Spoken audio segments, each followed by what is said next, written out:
A warm welcome to all of you to my lecture series on this YouTube channel English Mania. Feed the mind, feel the English. This particular video lecture is about the poem There Is Another Sky, written by Emily Dickinson. Here in this particular video lecture we will see the summary of this particular poem.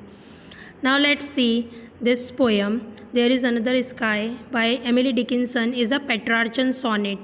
Petrarchan sonnet consists of an octave and a sestet. Octave means 8 lines and sestet means 6 lines. So Petrarchan sonnet has an octave, a stanza of 8 lines, and a sestet, a stanza of 6 lines. Now let's see. There Is Another Sky is an inspirational poem with a message of never say die. It is a Petrarchan sonnet. The poet is communicating to her brother through a letter. She encourages her brother not to get depressed under any circumstances and pleads to him to return home. Life is full of challenges.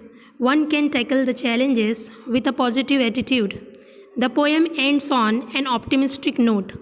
The brighter garden here used in the poem stands for choices that life offers to all. Now line by line we will see the meaning of lines. First one is there is another sky. So here in this line the poetess uses hyperbole. The figure of speech is hyperbole. There is another sky. So the poem is directed to her brother Austin. Austin is the name of Dickinson's brother. She comforts him saying that though he seems to be undergoing a dark period, there is hope yet. There is another sky, ever serene and fair, and there is another sunshine, though it be darkness there. Never mind faded forest, Austin. Austin is the name of Emily Dickinson's brother. Never mind silent fields. Here is a little forest whose leaf is evergreen. So she differentiates between two places. There, where he has gone, and here, that is her garden. In the first part of the poem, that is the octave, she says even if it is faded, gloomy and silent in the forest, there, she reassures him, her brother, that here is an evergreen forest. So the second part, that is a sestet of the poem, describes the happier garden, not faded, the greenery not killed by frost. The flowers are bright and bees hum and hover over them.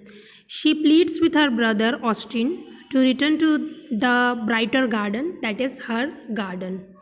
So where not a frost has been, here we can easily see the figure of speech the poetess used is inversion.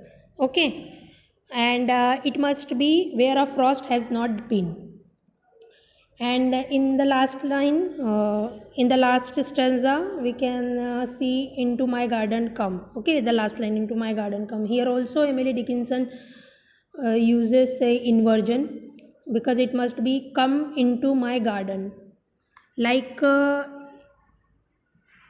in the first stanza, Emily Dickinson uses alliteration. Faded forest, bright bee. Okay.